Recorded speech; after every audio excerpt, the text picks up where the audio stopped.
তো hey guys, আসসালামু আলাইকুম। আশা করি আপনারা সবাই অনেক ভালো আছেন। তো আমিও ভালো আছি। আর আজকে ভিডিওর মূলত হচ্ছে এটা আমার ফার্স্ট ভিডিও। তো আমরা এখন যাব হচ্ছে, আপনারা তো থাম্বনেল দেখে বুঝতে পারছেন আমরা কোথায় যাব। তো আবার শুরু করি, আমি হচ্ছে যাব রাজবাড়িতে। তো সবাই ভিডিওটি সবাই মনোযোগ দিয়ে দেখতে থাকুন। সবাই হাই ফাই দিয়ে আমরা সবাই উঠলাম ভ্যানে। তো সবাইকে বলছিলাম একটু হাই দিতে। তো হাইটাই দেওয়ার পরে আমরা সবাই রওনা দিলাম। আর এত সুন্দর যে প্রকৃতির মাঝখান দিয়ে আমরা যাচ্ছিলাম, তো অসাধারণ একটি ভিউ ছিল। আসলে জায়গাটা অনেক সুন্দর। আর আমরা হচ্ছে যাতে যাতে দেখছিলাম কিছু মানুষেরা মাছ ধরছিল, আর সেখান থেকে আমরা চলে যাচ্ছিলাম আমরা। তো যাওয়ার সময় আসলে অসাধারণ জায়গাটি, এখানে কোনো লোক নাই, মানুষ নেই, কিছু আছে যেহেতু আমরা এলাকার মাঝখান দিয়ে মাঠের মাঝখান দিয়ে যাচ্ছিলাম, কিছু দূরে একটু এলাকা পাবো।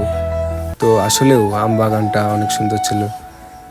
তো চারিদিক মিলে অসাধারণ একটি, আপনারা সবাই আসতে পারেন এখানে। তো জায়গাটা আসলে ওই এলাকার মাঝখান দিয়ে মনে যেতে হবে। তো আমরা কিছুক্ষণের পরেই মনে হচ্ছিল সেখানে আমরা পৌঁছে যাব।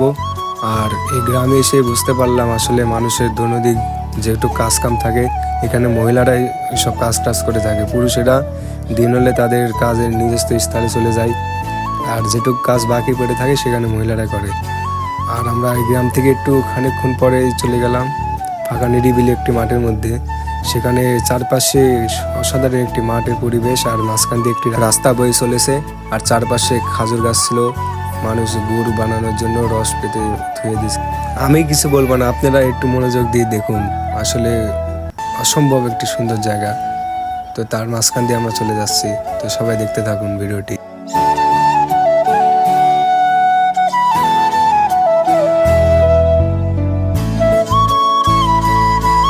তো কিছুক্ষণ যাওয়ার পর একটি মোড়ের পাড় আসলাম। তো চারিদিকে দেখছি ফাঁকা, কোনো মানুষই নেই। তো একটি ভাঙ্গা দোকান ছিল, ভাবলাম আমরা একটা দোকানপাটে থামবো। তো তার মাঝখান দিয়ে একটি রাস্তা চলে গেছে, আর মাঠের মাঝখানে দেখছি একটি ড্রাগনের বাগান। তো ড্রাগন যেটুকু আমি দেখাতে পারছি আপনারা একটু দেখতে থাকুন। তো একটু জুম করে নিয়ে আমি দেখুন আপনারা, ওই যে দেখা মনে হয় যাচ্ছে না, তাই একটু জুম করার চেষ্টা করলাম, তাও ধরা যাচ্ছে না ক্যামেরাতে। তো জায়গাটি আসলে অনেক সুন্দর ছিল ভাই, আপনারা যদি আসতে চান তাহলে আসতে পারেন, কোনো সমস্যা নাই। আর এখানে ছবি তোলার জন্য একটু পারফেক্ট জায়গা। তো আমাদের কাছে কোনো ক্যামেরা ছিল না, তো আমরা ছবি টবি তুলতে পারি নাই। আর একটু খানিকক্ষণ পরে আমরা সেখানে পৌঁছে যাব। তো শুনলাম অনেকক্ষণ পর গন্তে সেখানে পৌঁছালাম। আর এই সেই পুকুর, এই পুকুরে একটি কাহিনী আছে। তো এই পুকুরে রাজা রানীর জন্য বানিয়েছিল। তো আপনারা সম্পূর্ণ ভিডিও দেখতে থাকুন।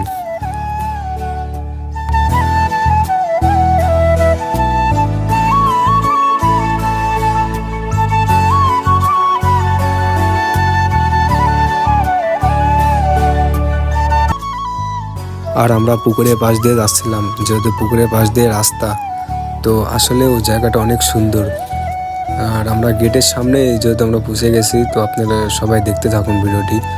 আর অসম্ভব একটি সুন্দর জায়গাটা, পরিবেশটা আসলে অনেক সুন্দর মিলিয়েছে। আর রাজা রানীর নাই তো কি হয়েছে, আসলে জায়গাটা আগের মতোই সব পরিপাটি করে গুছিয়ে রাখা হয়েছে। তো আমরা তার পাশ দিয়ে যাচ্ছিলাম। তো আমরা মনে করি এখানে আমাদেরকে ঢুকতে দেবে না, কারণ এখানে মনে হয় সিকিউরিটি আছে। তো আমরা খানিকক্ষণ যাওয়ার পরে দেখলাম কোনো এখানে সিকিউরিটি গার্ড বা অথবা কোনো মানুষই নেই।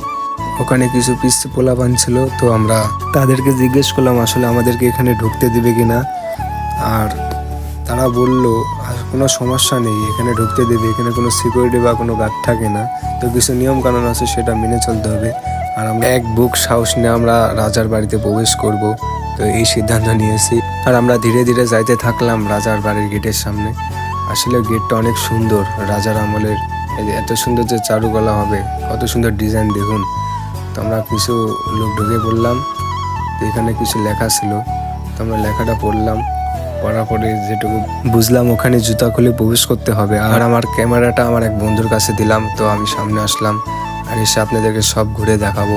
যেহেতু আমি ছোটকালে এখানে একবার এসেছিলাম, আমার বলতে খেয়াল নেই, তো এটার জন্য দুঃখিত। তো আমি চারপাশে ঘুরে দেখাচ্ছি, আপনারা সবাই দেখতে থাকুন। আসলে ভিতরটা অনেক সুন্দর ছিল। আসলে বাইরের গেটটা অনেক সুন্দর ছিল, ভিতর তো আরও সুন্দর হওয়ার কথা। তো আপনাদের কেমন লাগছে জানি না, তো আপনারা সবাই দেখতে থাকুন। আর তা আমার সামনে একটি হচ্ছে বড় একটি রাজার ঘর ছিল। তো আমি জানি কিছু এখানে হচ্ছে টাকা দিলে নাকি রাজার পায়ের ছাপ দেখায়। তো আমরা এটা যাওয়ার জন্য চেষ্টা করছিলাম আসলে। তো সেখানে কোনো মানুষই ছিল না, তো আমি কিভাবে আপনাদেরকে দেখাবো বলেন। আর এই সেই কুয়া যেখানে রাজা হচ্ছে তার মানে রাজবাড়িতে যত যা পানি লাগতো তো এখান থেকে পানি টানি তুলতো। তো আগের মতো কুয়াটি নেই, এর অনেক পুরাতন কুয়া। আর আমরা তার মাঝখানে একটি ভিডিও শুট নিয়েছিলাম। আমার ভয় লাগছিল ফোনটা যদি হঠাৎ করে পড়ে যায় তার মাঝখানে।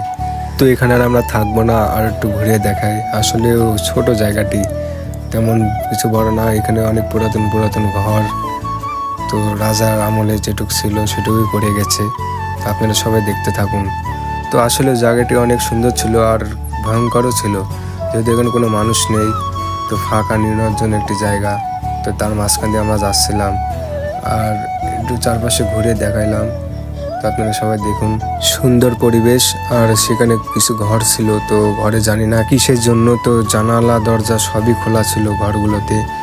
আর যেহেতু এখানে মনে হয় অনেক এখনকার তান্ত্রিক মন্ত্রিক বসে, তো এটাই শুনলাম আমরা কিছু। আর তার মাঝখান দিয়ে একটু কিছু দেখানোর চেষ্টা করছে, তো কিছু দেখানো যাচ্ছে না, অন্ধকার ছিল ঘরগুলোতে। তো সেখানে আমরা বেশিক্ষণ থাকবো না, কিন্তু আমরা চলে যাব। আমরা যে রাস্তা দিয়ে ঢুকছিলাম সেই রাস্তাতে আবার চলে আসছি। আসলে জায়গাটা অনেক সুন্দর ছিল এবং ছোট ছিল এই রাজবাড়িটি, তো ছিল তো আবার ভয়ঙ্কর ছিল। আর এখানে কিছু লোক ছিল, এইটা হচ্ছে রাজবাড়িতে সব দেখাশোনা করে মনে হয়। তো আমরা কিছু শ্যুট নিলাম এখানে, আর আমরা আবার জুতাটা নিয়ে আবার বের হয়ে যাচ্ছি, কারণ এখানে আর আমরা বেশিক্ষণ থাকবো না, যেহেতু আমরা চলে যাব। আর এই সে রাজবাড়ি যেটা আমি ঘুরে দেখালাম। আর একটি কথা, আমার কথাবার্তা যদি কোনো ভুল টুটি থাকে, যেহেতু এটা আমার ফার্স্ট ভিডিও আমার নতুন চ্যানেলের, আর সবাই আমাকে ক্ষমা দৃষ্টিতে দেখবেন ছোট ভাই হিসেবে। তো ভিডিওটি এ পর্যন্ত সবাই লাইক কমেন্ট শেয়ার এবং সাবস্ক্রাইব করবেন। ধন্যবাদ সবাইকে।